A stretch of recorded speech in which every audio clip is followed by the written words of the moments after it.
In our front page, our front pages for the past two. Okay. And it was actually Janet who asked for an opportunity to meet initially with our editor-in-chief. And she explained to me, well, some of us earlier that she thought she was just going to meet with the editor-in-chief. But Letty also, LJN also made it clear that our procedure is for our guests to sit down in a round table. We call this a round table, Janet, with news reporters and with columnists. So welcome, Janet. And well, first of all, I'd like to congratulate Janet for her courage to enter the Lion's Den here at the Inquirer. And I suppose, Janet, you're coming here, you're open to questions and comments? Hindi ko alam na lawyer namin. No, kasi medyo... Shock na ako eh. Yes, ma'am, I'm sorry po. Kasi di ba, parang everyday na tapos wala na. Kasi sabi ko, sa husband ni... First time ko lang kita siya si ma'am. Sabi ko, Brian, may access ba para sa Inquirer? Para lang umapila ako bilang ina na.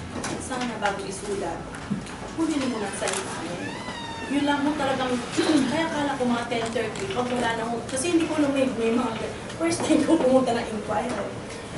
Hindi ko, that's why muna siya ako sa inyo, don't you know that there's a round table, ha? Kasi una-una, kanina after the mass, nag-interview na ko sa amin, 2:75. Sabi ng attorney Lorna, hindi na ako pwede mag-set. Kuya, ang dami na ako.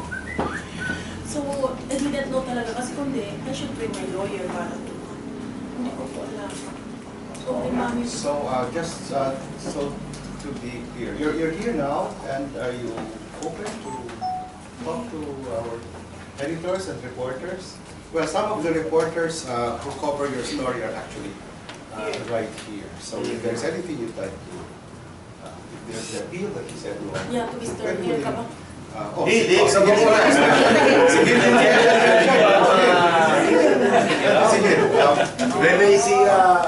Sorry nga, wala naman.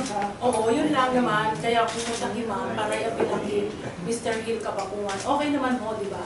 Pero sana, kung pwede, medyo, tanungin mo, kung susulat ka, tanungin yung side namin. Para naman, kasi I went to Upsley kanina, humihingi ako ng pera, sana maka-withdraw. Kasi may ganong malaking pera.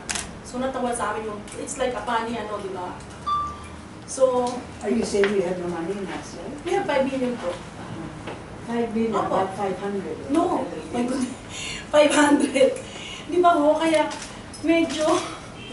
hindi na. So, pero sabi nga ng lawyer, or ano, pag nasa legal, ano na lang po, di ba?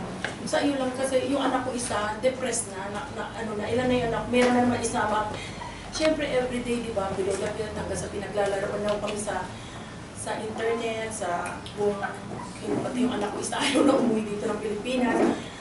Sana, kung total may investigation naman kung nangyayari, yun lang ako makiusap. So that's your... Yeah, that's why naglakas ko kung pumunta rin. So I thought after... Ang ibig nyo sabihin, walang tumatawag sa inyong reporter? Wala po. Wala po. First time lang po tumawag siya kay ma'am ko. Sumulat na po kami. I texted them. I'm Nancy Carvalho. We met. Yeah, we met. Tapos ito po yung kwintas ko, Ma'am Nancy. Ha? Yeah. Oo, medyo ano. Ako din, tinext ko rin ho kayo. I called you up. You never picked up. Your lawyer was now in Cinemaraya all day. Yeah, ganun dyan. He actually tried calling the whole day. Kasi mula po lang ano, nakasiris naman. But it surely is in your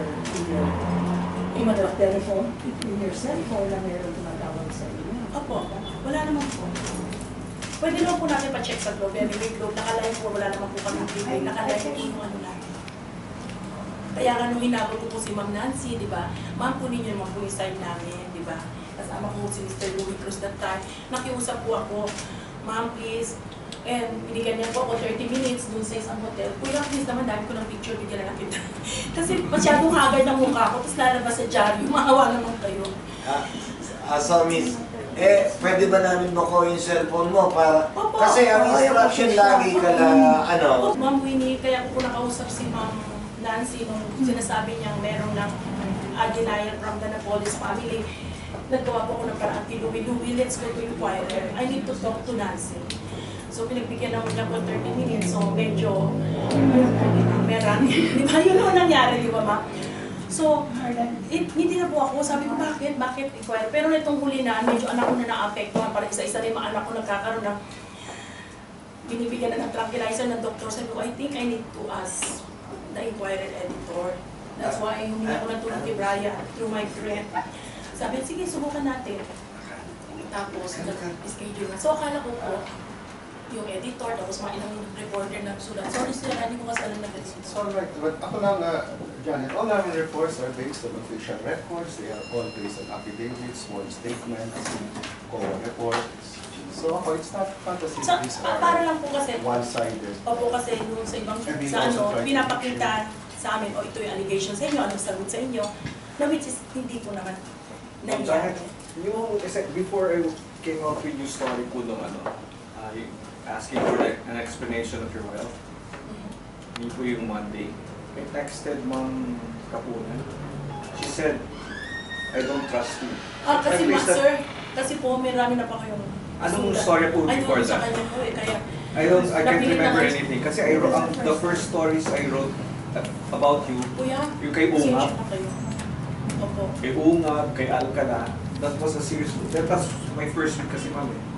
So I can remember that eh. Tapos nung Monday, so I wrote that Sunday, Sayang kung nandito sana siya. I don't trust you, Blanket. But I place yung interview mo kay Corina. Anyway, there's good faith. Doon po sa Amslay po, I called up Amslay. Opo. Tapos kaya the next day, doon na sila po nag-respond. They invoked vaccines. So, when there is something in our case na wala po sa interest namin, na hindi kayo kunin yung side nyo. At saka bawal sa amin yan. Alam nila. Tsaka ma'am, 20 years na ako rito, hindi lalabas po yung storya na hindi nila aprobahan. Kaya hindi naman siguro magaganon si Atty. Kapuna na I don't trust you po. Ay, Lalo na yung mahilig magpa-interview. Limang ay, hindi ko po alam ma'am. Di ba, lahat naman ho pinagbibigyan niya. Medyo nasaktan lang din siya doon sa mga, siguro, pero mas maganda po siya na lang, huwag na lang, kasi, anyway, pinagdarasal na lang mo namin, lumabas ang katotohanan, sino sa nasikul nito. Text siya, hindi siya sumasagot. Ay po, yung number ko na lang po para Saka galing pa siya ma'am, mas galing pa siya sa inyo eh. Ah! Eh, pag yan. So sasagot na po kayo dito, Sumasagot ma'am. niya. Opo, bakit naman hindi? Ma'am, Diba, this is masama your naman. number po. Siguro naman po at least clear no, na you're going to pick up our calls and Opo. entertain our Oo, questions. bakit naman hindi? Lahat naman po kahit kanina naman yung sa 7, sinabi nila kung pwedeng yung 45, investigative journalism. Sumagot ako 45 minutes ako yung interview. Wala namang problema. Basta ang gusto ko lang, may papel sila, ito yung allegation sa'yo, ano sagot mo dito? Kasi mahirap na may allegedly, di ba ho? So, pero, Yung basis ko naman, no, affidavit niya nga eh. so, Yun dapat yung makita submitted ko. sa DOJ, so hindi niyo pwedeng sabihin. Pero, kasi anyway, bahala na si attorney na. Kasi ayoko po magkaroon ng gap between me and the inquirer. Kasi syempre, di ba, minsan pumikit ng lawyer. Kaya pumupunta ako po dito, ako ito. I-judge niyo ako. Sana pagkatapos na lang ng investigation, although na hindi na NBI ko yung kalaban namin at saka yung pero since sila nag-iimbestiga, please pray na lang na yung katotohanan mo lumabas. Who is behind this? we share that. Can you tanongin mo yung masabi sa amin kung ano ang katotohanan na according to you? Tita kasi kung mauna po ako, anyway, nagkakasama tayo sa santuario, baka una ko sa'yo bibigay, Tita Winnie, ito na po yung kasi under investigation pa po. So kung mauna naman ako, kuya, kung mauna lang po ako yung magsabi, nauna ako yung nag-iimbestiga, pangit naman. Mabuti yun. Naunahan mo na sila. Baka patay na ako. Hindi Pwede kasi, ang investigation naman po namin na ginagawang research, kuya, please, based po doon sa cellphone na iwanan ni Benhart, laptop, at saka yung mga cellphone po niya, dalawa po yung cellphone niya, isang sex phone at saka isang business phone, doon po namin tinitignan. So doon po kami gawa ng research kung bakit gano'n, bakit ginagamit opisina namin, bakit. Okay. Sinulat namin yan. Sinulat namin lahat yan. Ma'am, pwede niyo na sabihin nyo, Ano po? kung ano yung na-discover nyo nasa phone? Eh, sabi po ng abogado, ano na lang daw sa proper, kasi pag sa media, trial by publicity. Huwag na lang daw siraan yung kabila, kaya mo na lang sila. Tapos pag, ano na, investigation, doon na lang Sa daw. radyo, sinasabi niyo. Oo. Kami po? Oo. Hindi ako nakatalaga sa radyo. Basta sinasabi ko lang po, about Sinasabi niya. Attorney Balido, yung humingi po siya sa akin ng pera. Yun lang po. Sino? Nag-voice. Yung lawyer po, attorney, ay ano po, huwag yun na-video. Saka na lang, kuya, please naman. Hindi niyo po pwedeng, you said kasi that exclusive to other media outlets. Hindi po, kasi yung CD, tsaka yung ano, kasi nangako kami, parang si attorney ata, sabi niya, pag tapos po ng NBI result, whatever the result, syempre magkakaroon ng kaso, diba? Doon na lang po ilabas. Kasi kung nauna na sa media, saan ka na sa isa?